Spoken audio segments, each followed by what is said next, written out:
दक्षिण कोकणाची खास ओळख असलेल्या जांभा खडकांच्या पठारांना सडा म्हणतात. उन्हाळ्यात गवताच्या सुकलेल्या भाराखाली दडपून गेलेल्या या किनारपट्टी भागातील सड्यांवर पावसाच्या थेंबांनी नवजीवन साकारायला सुरुवात होते. अरबी समुद्राला लागून असणाऱ्या या किनारपट्टी भागातील सड्यांवर जून महिन्यापासून सुरू झालेला पुष्प उत्सव अगदी ऑक्टोबरपर्यंत पाहायला मिळतो.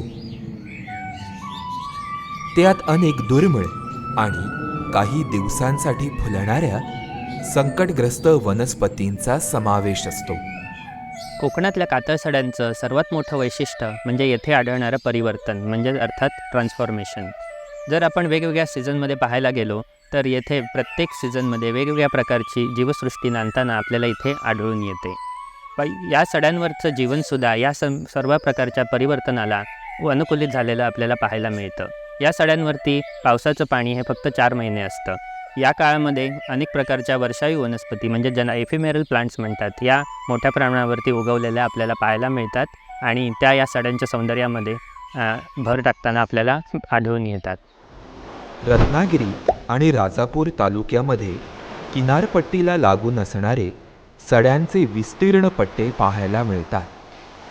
या सड्यांचं वैशिष्ट्य म्हणजे त्यावर कोरलेली कातळ शिल्प. या ठिकाणी पाण्याचं दुर्भिक्ष्य असतं आणि मातीची कमतरताही असते. त्यामुळे इथे उगवणाऱ्या अनेक वनस्पतींमध्ये अनुकूलन झालेलं दिसून येतं. हे अनुकूलन म्हणजे वनस्पतींचं कीटकभक्षण. गवती दवबिंदू ही अशीच एक कीटकभक्षी वनस्पती, सड्यांवर सहज दिसणारी. नावाप्रमाणेच या वनस्पतीचं पान हे दवबिंदूसारखं रूप धारण करून असतं. हे बिंदू या वनस्पतीने तयार केलेलं आम्ल आहे. या बिंदूंकडे कीटक आकर्षिले जातात.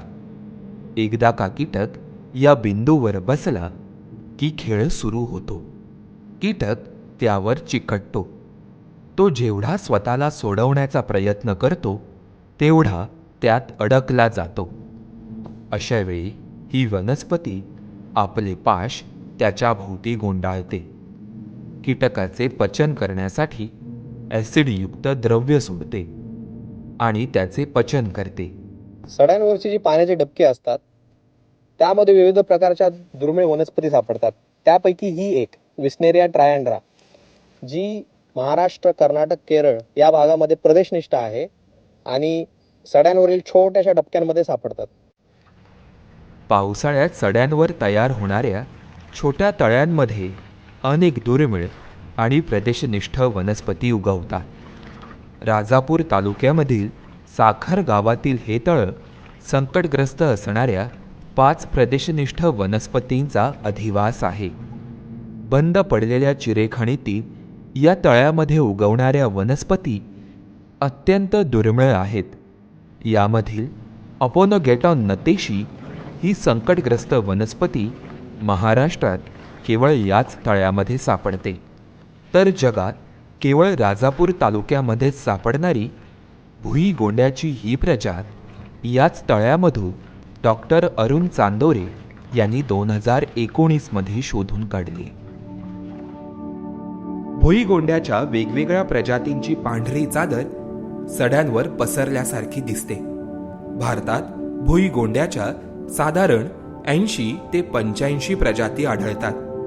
या वनस्पतीच्या गोलाकार गोंड्यांचे नीट निरीक्षण केल्यावर लक्षात येतं की प्रजातींनुसार या गोंड्यांच्या रचना वेगवेगळ्या आहेत.